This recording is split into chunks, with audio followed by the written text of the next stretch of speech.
AP, New York. Sam Bankman-Fried got many accolades as he quickly rose to prominence as the CEO of cryptocurrency exchange FTX, the savior of cryptocurrencies, the freshest face in democratic politics, and perhaps the first trillionaire in history.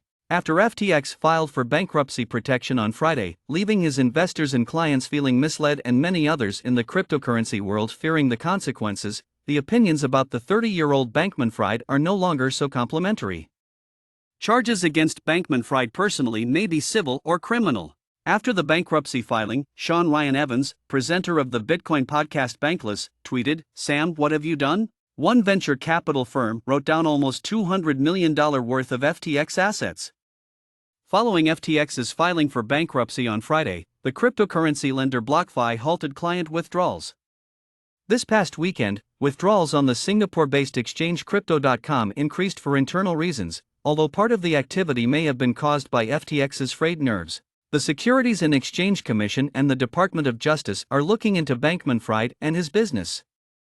The focus of the inquiries is probably on the likelihood that the company broke U.S. securities legislation by using customer deposits to finance wagers at Bankman-Fried's fund, Alameda Research. It is unclear what effect FTX's bankruptcy will have in the long run, but it is likely to destroy billions of dollars worth of value and increase mistrust against cryptocurrencies at a time when the sector needs a vote of confidence. Corey Klippsten, CEO of Swan Bitcoin, has been critical of FTX's business strategy for months.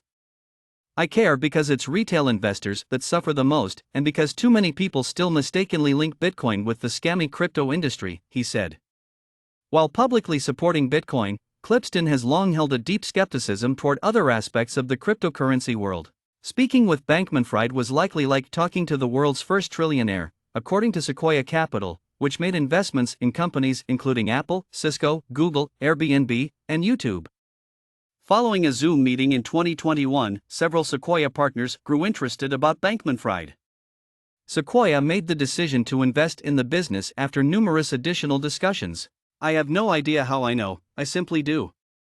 Adam Fisher, a business journalist who published a profile of Bankman-Fried for the company, referred to Bankman-Fried by his well-known online handle, writing, "SBF is a winner."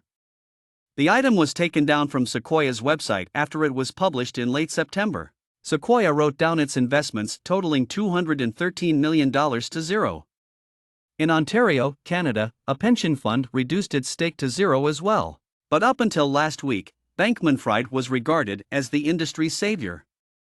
Bankman-Fried was the one who was most likely to swoop in with a rescue strategy whenever the cryptocurrency business experienced one of its crises. Bankman-Fried stepped in to buy a stake in the company as a show of support when online trading platform Robinhood was in financial trouble earlier this year as a result of the decline in stock and cryptocurrency prices. This summer, Bankman-Fried purchased the assets of the insolvent cryptocurrency company Voyager Digital for $1.4 billion, providing relief to the owners of Voyager accounts whose assets had been frozen since the company's failure. Now, that rescue is in doubt. A few people had criticized Bankman-Fried before to FTX's demise. Bankman-Fried was more vociferous about the need for increased regulation of the cryptocurrency business, even though he mostly ran FTX from his headquarters in the Bahamas outside of U.S. jurisdiction. Many cryptocurrency backers oppose governmental regulation.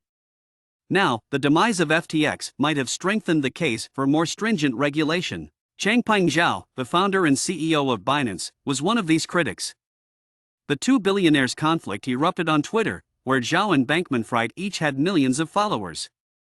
When he announced that Binance would sell its holdings in FTX's crypto token FTT, Zhao helped spark the withdrawals that ultimately brought down FTX. Contributors were reporters Kathy Buswitz in New York and Michael Balsamo in Washington.